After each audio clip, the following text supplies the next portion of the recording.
السلام عليكم ورحمة الله وبركاته.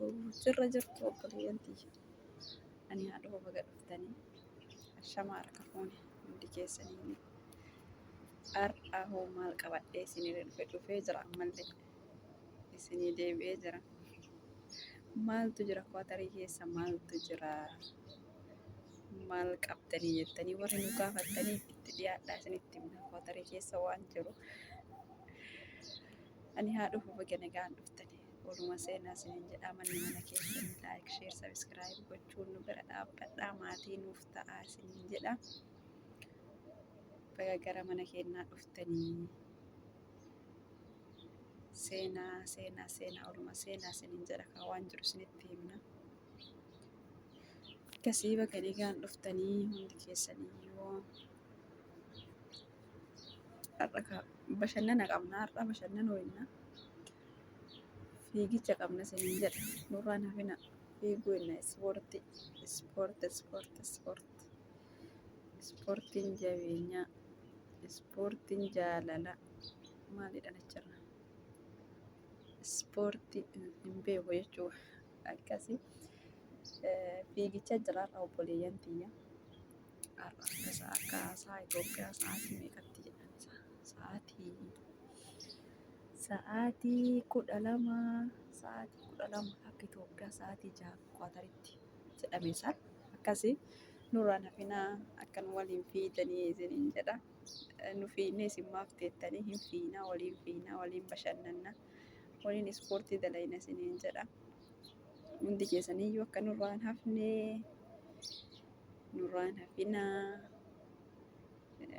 Itoophiyaalleen waan fiituuf maatiin keenya kan Itoophiyaa Qatar keessa jirtan hundi keessaniyyuu akka nurraan hafne isiniin jedha achi teettanii harka dha'uudhaan akka maatiin nuuf taatan na beeytaniisis mukaalifisa na beeytaniis Qatar kana keessa jiraatu isin beeytaniis asumaanuu maatii tayaaf isiniin jedha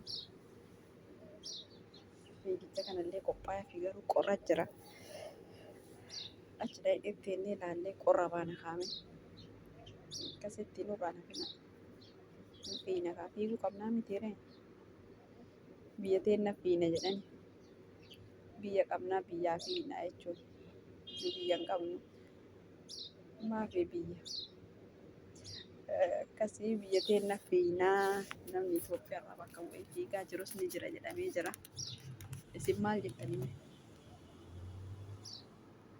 ani osoo fiiganii moo'atanii warqii san fudhatanii warqii san harkaa fudhatoo yaadaa isin maal jettanii maaliifuu biyya hin qabnu biyya jechuun rakkataan keessatti rakkatu namni keessatti rakkatu dhiigni namaa keessatti gadi jigu biyya seerri hin jirre jechuudha eenyu qallabnaa eenyu gargaarra jechuudha akkasii asumaan warri daaspooraa taatanii takka maqaan keessan qabamaa jira jedhanii beekamtii argataa jirtan jedhan biyyarraa isinii galee beekamtii kana isin maal jettanii takkaan beekamtii argataa jirtan jedhanii galmaayaa jirtan jedhanii asumaan guratti isin calawee bilbila maatii keessan gaafadhaa yoo dandeettan nu galmeessinaa ilma biyya alaa jiru qabnu jedhaanii maatii keessan haa isinii akkasii wallaahi obboleeyyan tiyya dhuguma dubbachuu fi kaleessa biyya bilbilee biyya keenya jechuudha wanni ta'aa jiru subhaanallah waan nama ajaa'ibsiisu wayii waan nama kolfisiisu wayii ani hin kolfee garuu isaan azana natti matan gaddaa jechuudha uummanni isinii galee gibira duraan lafa qofa gabbarani amma immoo manas lafas biqiltus takka wanni takka nafu lukkuu killee lukkuu takkaan irraa gibira baasanii gabbara jedhu gibira baasan isinii galee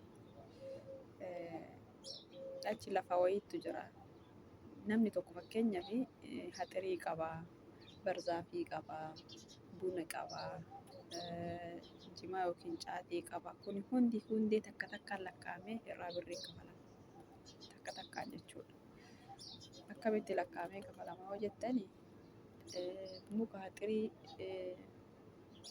mana zuuraa akkas haxiramu ni beeytanii daarii lafatti jechuun muuyni akkanaaf hojii ofii ba'uu ni beeytanii sanillee takkaan osoo hin hambifne walaa bayyii walaa makkanniisaa walaa horoqa hin beektan hin jira hin beektan jedhee abdii qaba. Wallaahi kana takka takkaan lakkoofne irraa gibira kafallinaan jedhan. Maal jettanii jennaan hattaa mana cita. Yaani bakka waan duraan hin jirre wayii waantu addisii bayaa jira na fakkaata. Karoora mootummaan addisii baasaa jiru kana.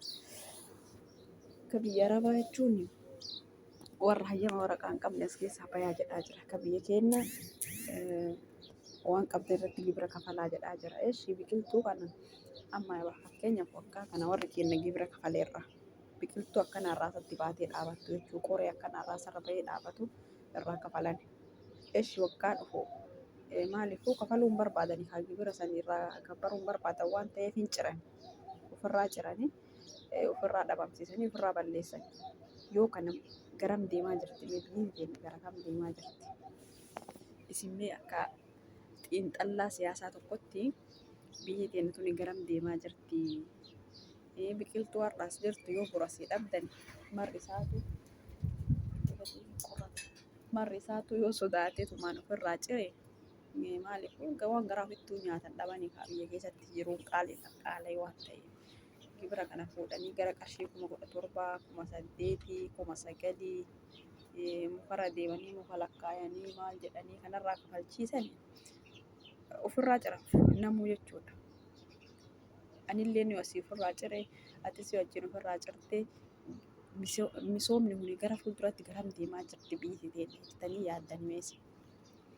Akka yaada keessanitti jechuudha koomantii jala naa kaayaa.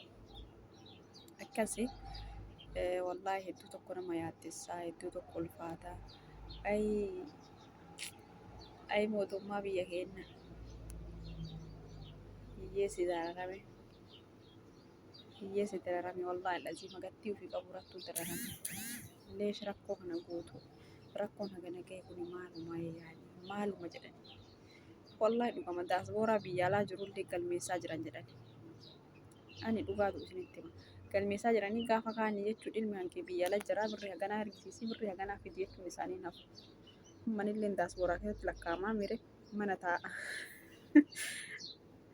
Ani ofii mana taa'ama biyya keessatti isiin daasboora jedhanii intalti baluu daasboora jedhanii na lakkaayaa jedhanii isinii galee.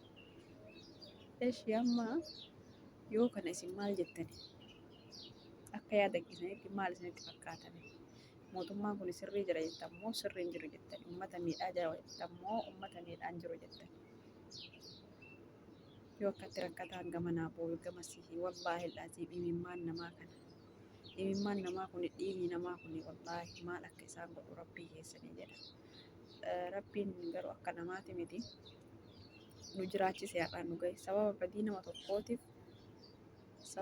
tokkootiif rakkataa meeqatu jechuun miskiina meeqatu miidhamaa jira. Sababa badii nama tokkootiif jechuudha. Yaa rabbii biyya badii keenya akka keenya laaltee ati nu miidhin jennee ofirraa kadhatuudha malee waan akka waan goonuu qabnu jabaadhaa galatoomaa ulfaadhaa kabajamaa.